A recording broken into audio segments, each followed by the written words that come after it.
Hola amigos de YouTube, les saluda Knuckles. Y les saluda su servidora Blaze. El día de hoy, concluimos con el especial por los 1000 suscriptores, y qué mejor manera de hacerlo que con un nuevo iceberg del fútbol.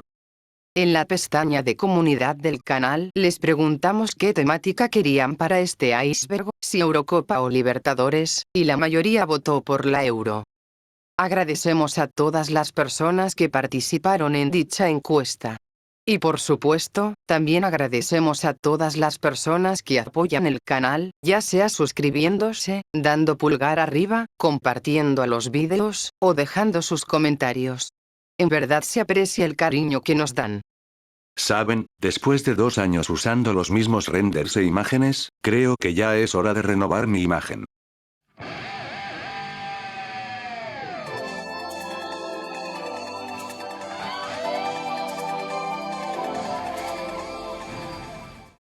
A partir de ahora esta será mi nueva imagen. Agradezco enormemente a Cartiel Media, quien fue el artista que se tomó la molestia de hacer estos dibujos. Abajo en la descripción, les dejaré el link de su canal de YouTube y de su Twitter, para que conozcan más de su trabajo. Y por último, agradecemos a Luisa Vicente, Brian López Goque, Pablo Telles González, y Eric Calero, por haber sugerido en primer lugar el iceberg de la Eurocopa. Esperamos que este vídeo sea de su agrado. Ya sin nada más que agregar, empecemos, que esto se va a poner bueno.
CR7 y la Coca-Cola.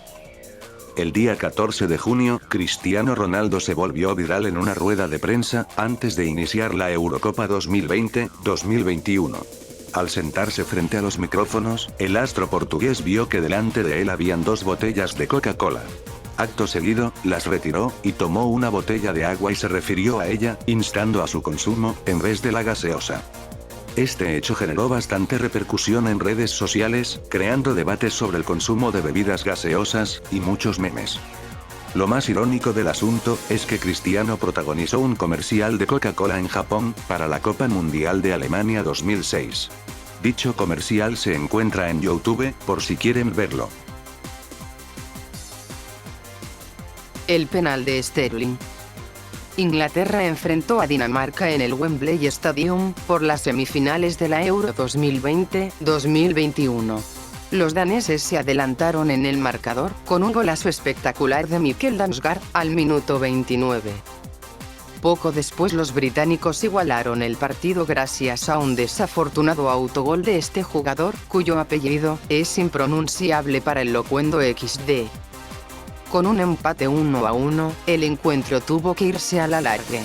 Al minuto 101, el jugador inglés nacido en Jamaica, Raheem Sterling, conduce el balón hasta línea de fondo, y entre un mar de piernas, es supuestamente derribado dentro del área, y el árbitro señala penalti. Algo completamente alucinante, porque para empezar, había 2 balones en cancha. Luego, el contacto entre el defensa danés y el delantero británico fue mínimo. Y por último, el árbitro no se dignó a revisar la jugada en la pantalla del VAR. De resto, ya sabemos qué pasó después. Controversias políticas 2020-2021. Esta fue una de las Eurocopas más politizadas de la historia, debido a que la misma fue utilizada para realizar protestas de diferente índole. La camiseta de la selección de Ucrania, diseñada por la marca española, Homa, poseía una especie de relieve con la forma del Estado de Ucrania, incluyendo la península de Crimea, región anexada por Rusia en 2014. Además, dicha camiseta poseía el lema, Gloria a los héroes, en la nuca. Tras ser considerada por Rusia como una provocación política, la UEFA solicitó a la selección ucraniana que elimine de su camiseta dicho lema, al considerarlo de índole nacionalista. La Federación Ucraniana cedió, y borró el lema. Sin embargo, el relieve con el mapa se dejó intacto, pese a las quejas rusas.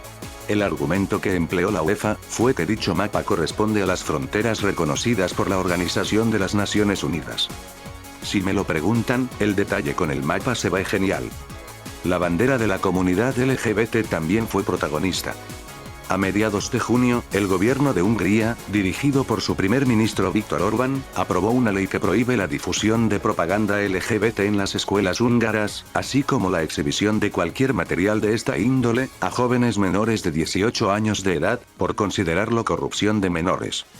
Días después, las selecciones de Alemania y Hungría debieron enfrentarse en el Allianz Arena, por la última jornada del Grupo F. Dicho partido quiso ser objeto de protesta por parte del alcalde de la ciudad de Múnich, así que solicitó que los paneles del estadio proyectaran los colores que representan al colectivo antes mencionado, como respuesta al gobierno húngaro. Sin embargo, la UEFA intervino, y apelando a su normativa de neutralidad en temas políticos y religiosos, prohibió que el Allianz Arena se pintara con el arco iris, algo que fue muy criticado en las redes sociales. Durante los 4 partidos que disputó la selección alemana, su portero y capitán, Manuel Neuer, portó un brazalete con los colores del arco iris. La UEFA le abrió un expediente, pero poco después lo archivó. El delantero y capitán inglés, Harry Kane, también portó un brazalete arcoíris, durante el partido entre su selección y Alemania, por los octavos de final. Durante el encuentro de Dinamarca versus República Checa, por los cuartos de final, la seguridad del estadio retiró las banderas arcoíris de los aficionados daneses. Bueno, tampoco es de extrañar, puesto que este partido se disputó en la ciudad de Bakú, capital de Azerbaiyán. El racismo también tuvo protagonismo. El delantero austríaco Marko Arnautovic anotó el tercer gol de su selección frente a Macedonia del Norte, que sentenciaba el encuentro, tras entrar en el segundo tiempo. Un momento de felicidad al cerrar la primera victoria de Austria en su historia en una Eurocopa. Sin embargo, la celebración de Arnautovic fue señalada en las redes sociales como racista, puesto que realizó el gesto de OK, que en algunos círculos se entiende como un símbolo de supremacismo blanco. También, está el tema de arrodillarse antes del pitido inicial. El acto de arrodillarse, es propio del movimiento Black Lives Matter, y fue internacionalizado como un acto de protesta contra el racismo a personas de raza negra. Este acto se realizó en diversos partidos a lo largo del torneo, siendo Inglaterra, la selección que más se hincó en la cancha. Después de que Italia levantó la copa, la selección inglesa denunció que tanto en el estadio de Wembley, como en las redes sociales, sus futbolistas afrodescendientes fueron víctimas de insultos racistas, por parte de aficionados ingleses. Así como lo oyen, ingleses discriminando a sus propios futbolistas. Debido a estos hechos, se produjeron arrestos en Londres, por delito de odio.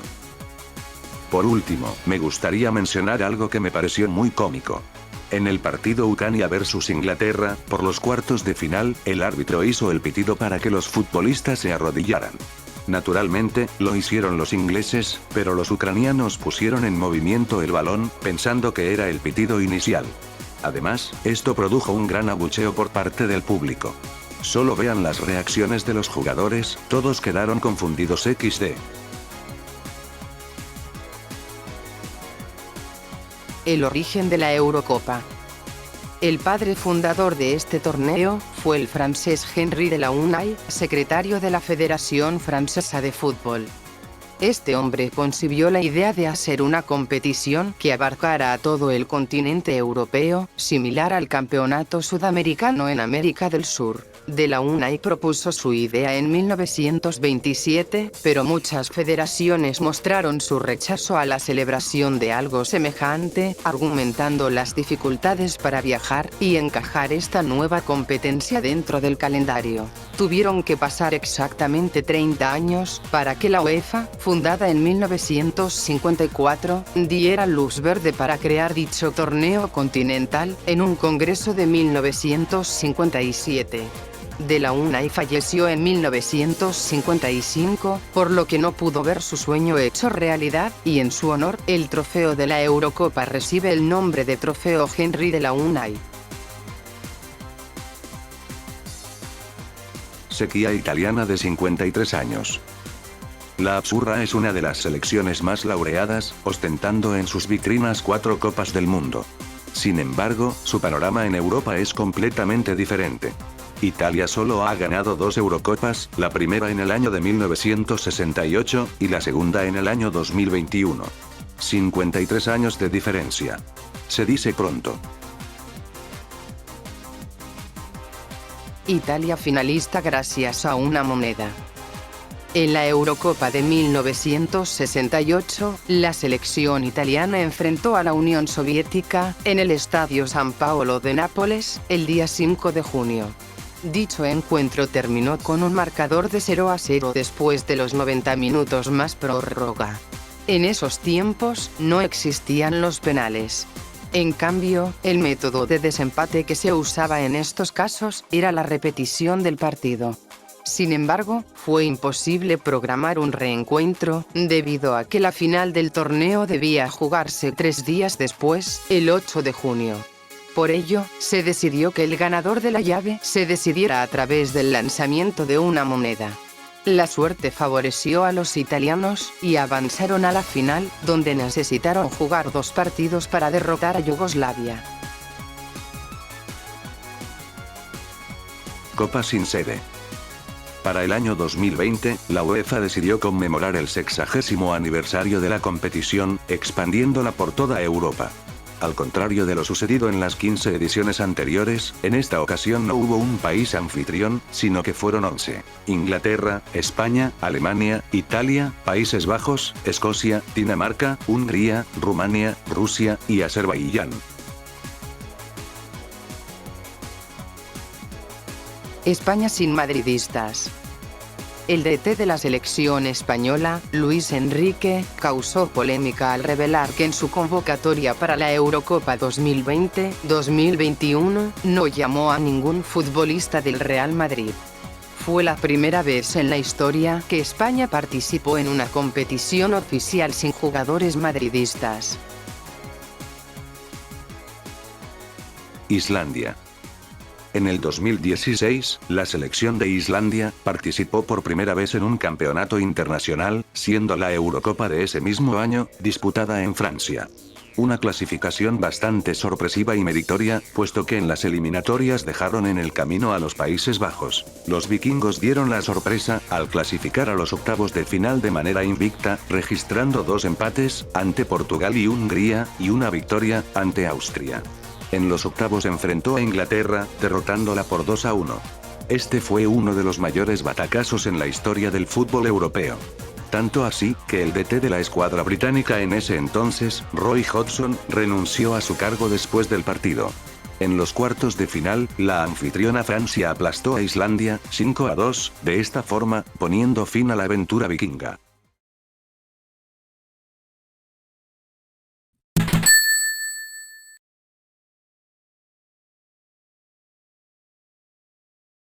Dinamarca campeón. Yugoslavia era una de las selecciones más competitivas de Europa, contando con grandes futbolistas como Robert Prosinecki, Zvonimir Boban, Predrag Mijatovic, Davor Šuker, Branko Brnović, Igor Stimac, Darko Pančev, Dejan Savicevic y Sinisa Mihajlovic.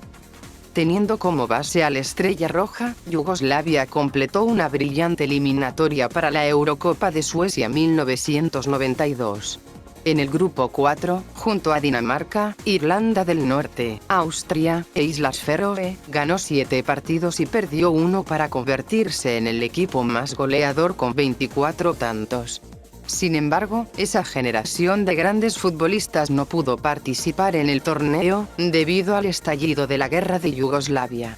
Hecho que trajo sanciones en diversos campos a dicho país, entre ellos, la prohibición de competir en eventos deportivos. Su sustituta fue la selección de Dinamarca, citada de urgencia, teniendo a muchos de sus jugadores en vacaciones. Contando con jugadores como Peter Schmeichel y Brian Laudrup, y con la gran ausencia de Michael Laudrup, los escandinavos se hicieron con el título de manera heroica, sorprendiendo a todo el viejo continente. En la fase de grupos dejó en el camino a Inglaterra y a Francia. En las semifinales, derrotaron en penales a la Naranja Mecánica, campeón defensor, por 5-4. Y en la final derrotaron por 2-0 a Alemania, que hacía 2 años se proclamó campeón del mundo, en Italia 90. Grecia campeón. En la Euro 2004, los helenos hicieron el papel de matagigantes, y se proclamaron campeones de Europa, dejando en el camino a España, Francia, República Checa, y a la anfitriona Portugal. Lo curioso es que el primer y último partido de esta Euro, se jugó entre Portugal y Grecia, terminando con un saldo de 2 victorias para los helenos. Unión Soviética campeón. La Unión Soviética fue un estado socialista conformado por diversas repúblicas autónomas, que existió desde 1917, hasta su disolución en 1991. También conocida como la URSS, fue la primera selección en consagrarse como campeona de Europa, en la edición de 1960, derrotando en la final a su hermana comunista, la selección de Yugoslavia, por un marcador de 2-1. Hoy en día, las estadísticas de la URSS le son adjudicadas a Rusia. Por lo tanto, la Rusia actual posee una Eurocopa. Checoslovaquia campeón. Checoslovaquia fue un estado soberano de Europa Central, que existió desde 1918 hasta 1992, cuando se dividió pacíficamente en 2 estados independientes, la República Checa, o Chequia, y Eslovaquia. Con respecto al fútbol, Checoslovaquia fue campeón de Europa en 1976, derrotando a los Países Bajos en las semifinales por un marcador de 3-1, y a la Alemania Federal por penales, 5-3. Hoy en día, las estadísticas de Checoslovaquia le son adjudicadas a la República Checa. Por lo tanto, la actual Chequia posee un título continental. Inglaterra no ha campeonado. Una de las selecciones más antiguas y fuertes del mundo, y campeona del mundo en 1966, no ha podido ganar la Eurocopa. Es más, la primera final europea que disputó la escuadra británica, fue en la pasada Euro 2020-2021. Algo muy decepcionante para el país que inventó el fútbol. Comunidad de Estados Independientes. En el año de 1991, la Unión Soviética se disolvió, debido al colapso del sistema socialista. Por ello, se creó la Selección de Fútbol de la Comunidad de Estados Independientes, abreviado como SEI, que fue el equipo nacional de fútbol representativo del territorio de la Comunidad de Estados Independientes, que reemplazó a la selección de la Unión Soviética en la Eurocopa del 92, único torneo en el que participó.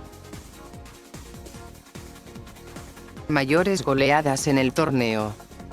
A diferencia de la Copa América, es muy raro ver goleadas escandalosas en la Eurocopa.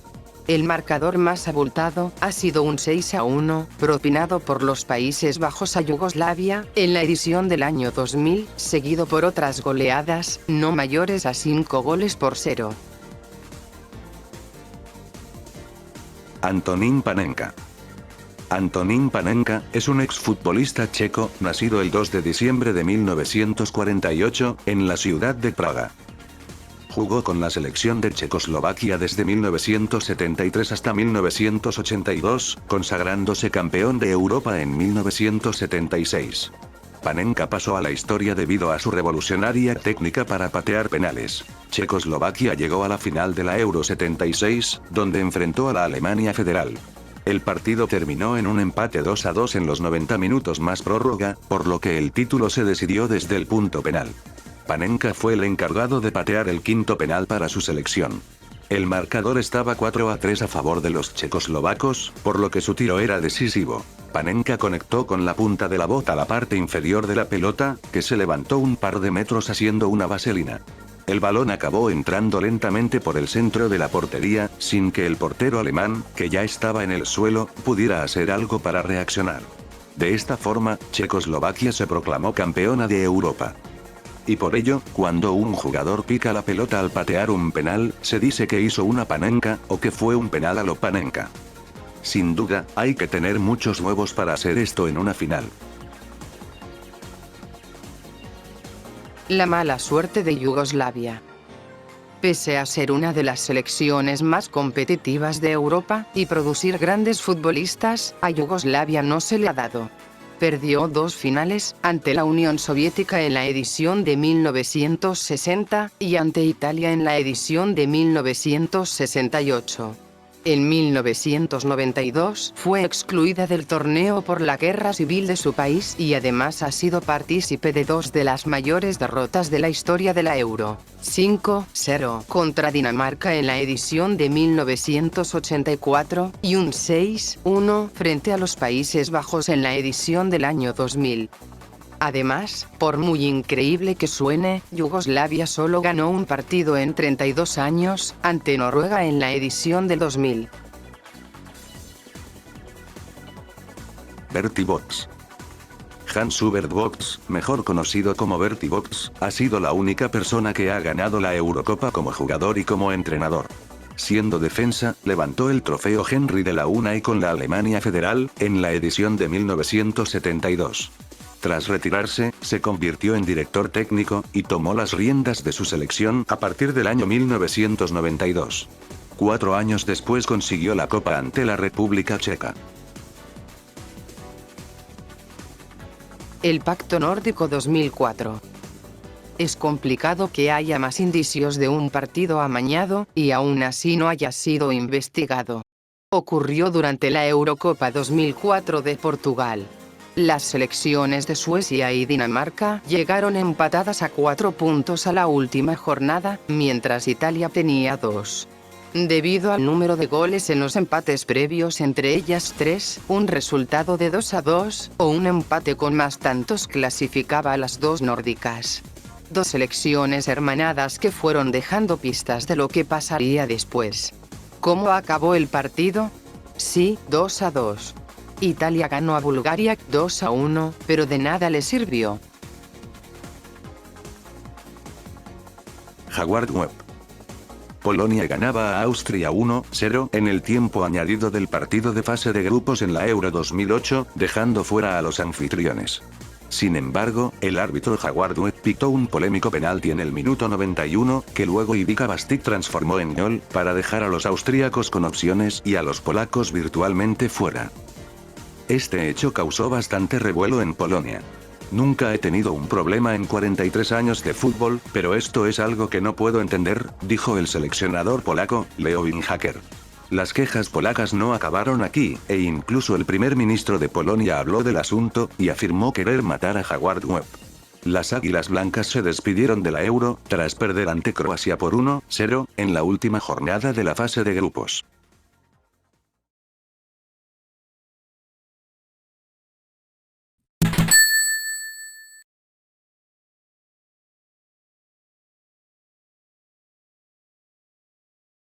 Koeman y la camiseta alemana. Los Países Bajos y Alemania se enfrentaron por las semifinales de la Eurocopa de 1988, disputada en tierras teutonas. Ambos países tuvieron una gran rivalidad en el siglo XX, debido a lo sucedido en la Segunda Guerra Mundial, por lo que el partido tuvo connotaciones extrafutbolísticas. Lothar Matthaus marcó el 1-0 a favor de los teutones, pero la naranja mecánica terminó remontando el partido, con goles de Ronald Koeman y Marco van Basten. Tras finalizar el partido, los jugadores intercambiaron camisetas. En ese momento, Koeman hizo el gesto de limpiarse el trasero con la casaca alemana, enfrente de la grada. Este hecho causó bastante polémica, por lo que tiempo después, el defensor neerlandés pidió disculpas. Gol de oro. El gol de oro fue una regla de la FIFA para definir al ganador de un partido de eliminación directa, que termina empatado después del tiempo reglamentario. Según esta regla, iniciada la prórroga, esta se da por concluida inmediatamente si algún equipo anota un gol, ya que el mismo otorgaba automáticamente la victoria al que lo marcaba. Esta norma fue implementada oficialmente en el fútbol a partir del año 1994, y fue abolida 10 años después, en 2004. En la Eurocopa, solamente 3 partidos fueron decididos por el gol de oro. En la final de la Euro de 1996, Alemania derrotó a la República Checa, 2-1, siendo el gol de oro anotado en el minuto 95 de la prórroga. En las semifinales de la Euro 2000, Francia derrotó a Portugal, 2-1, siendo el gol de oro anotado en el minuto 117. Y el último caso, ocurrió nuevamente en la Euro 2000, esta vez en la final, donde Francia derrotó a Italia, 2-1, siendo el gol de oro anotado en el minuto 103. Final doble. En la edición de 1968, se jugó la única final a partido doble. La selección anfitriona, Italia, se batió a duelo con Yugoslavia, en el Estadio Olímpico de Roma. Tras empatar 1-1 en los 90 minutos más prórroga, se optó por repetir la final 2 días después. En dicha repetición, los italianos se impusieron 2-0 a los yugoslavos. El cabezazo de Boli a Pearce. En la Eurocopa de 1992, Francia e Inglaterra se enfrentaron por la segunda fecha de la fase de grupos. Un partido bastante cerrado, que terminó en un 0-0. Lo más recordado de dicho encuentro, fue un sorpresivo cabezazo del defensor francés, Basile Boli, al rostro del lateral izquierdo inglés, Stuart Pearce. El árbitro no vio la acción, y el propio Pearce se hizo el desentendido, por lo que la situación no pasó a mayores. España se retira de la Euro. En la Eurocopa de 1960, denominada Copa de las Naciones, España perdió una gran oportunidad de llevarse el trofeo. El combinado entonces dirigido por Ramón Gabilondo, era uno de los favoritos de la competición. Con nombres como Luis Suárez Miramontes, Balón de Oro ese año, Alfredo Di Stéfano, Paco Gento, Antonio Ramallets, Ferran Olivella y Ladislao Kubala, tenía opciones para llevarse la victoria. En la primera ronda, que vendría siendo los octavos de final, los ibéricos arrasaron a Polonia. Ganaron 2-4 en la ida con dobletes de Luis Suárez y Di Stéfano, y 3-0 en la vuelta, con los aciertos de Enrique Gensana, Paco Gento, y de nuevo, Di Stéfano. En cuartos de final, esperaba la Unión Soviética, que había superado sin muchos problemas a Hungría. Sin embargo, sucesos extrafutbolísticos rompieron el hilo de la competición. Desde 1939, España era gobernada por la dictadura militar del general Francisco Franco, que entre otras cosas, se caracterizó por su fuerte anticomunismo. Al enterarse el dictador que la selección española jugaría sus siguientes 2 partidos contra la URSS, uno en Moscú y el otro en Madrid, prohibió a sus futbolistas realizar el viaje a Rusia. La mínima opción de caer derrotados en el país comunista no gustaba nada a los militares españoles, que tampoco estaban dispuestos a que ningún soviético pisara España. Al final, la UEFA decretó la expulsión de España de la Eurocopa, y la clasificación automática de la Unión Soviética, que a la postre se coronó campeón de Europa. Irónicamente, en la siguiente edición celebrada en 1964, la Eurocopa se celebró en España, donde la selección local jugó la final ante la Unión Soviética, en el Santiago Bernabéu, ganando por 2-1. Ser anfitrión da mala suerte. Desde 1984, el país que organiza el torneo no ha sido capaz de levantar la copa. Portugal en la edición de 2004, Francia en la edición de 2016, e Inglaterra en la edición 2020-2021, estuvieron cerca, pero cayeron derrotados en la final. Las únicas selecciones que han ganado como anfitrionas, han sido España en la edición de 1964, Italia en la edición de 1968, y Francia en la edición de 1984, lo que demuestra que jugar en casa no siempre es una ventaja.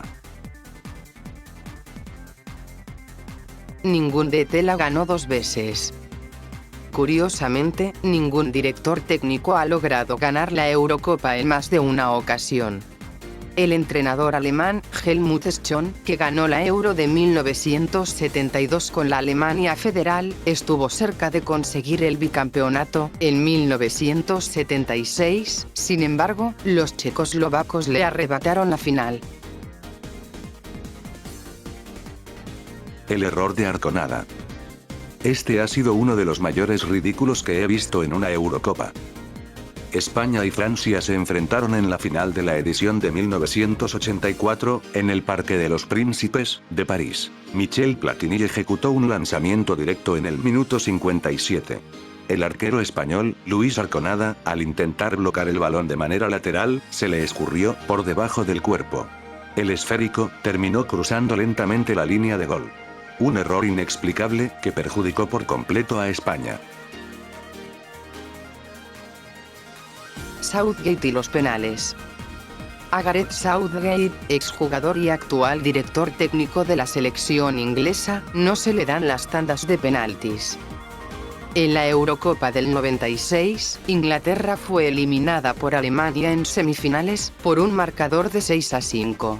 Southgate fue el sexto pateador inglés, y le atajaron su remate.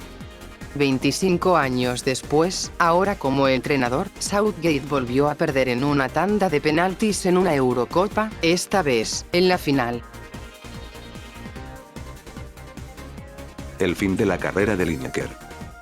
En la Euro de 1992, Inglaterra jugó contra la anfitriona Suecia, por la última fecha de la fase de grupos, con la necesidad de ganar, para poder avanzar a la siguiente ronda. Con el marcador 1-1, el DT inglés, Graham Taylor, sustituyó al legendario delantero, Gary Lineker, por Alan Smith. Suecia derrotó a Inglaterra 2-1, lo que significó la eliminación temprana de los británicos, y el último partido de Lineker con la selección. En su momento, Graham Taylor fue sumamente criticado por la prensa local, tanto por la eliminación, como por la sustitución de Lineker. La maldición del sorteo inicial. Desde la Euro de 1980, hasta la última edición 2020-2021, todas las selecciones que han hecho el saque inicial en la final, obligadas por el sorteo de capitanes, también llamado sorteo de campo, han salido campeones de Europa, exceptuando la Euro del año 2000. La maldición del grupo de la muerte. Desde la edición del año 2000, ha existido un grupo de la muerte en la Eurocopa, exceptuando la edición de 2016. Ninguna selección que ha pertenecido a dicho grupo de la muerte, ha logrado conquistar la Euro en su respectiva edición. Les recomiendo mucho ver estos vídeos del usuario Fútbol Más, puesto que lo explica con mayor profundidad.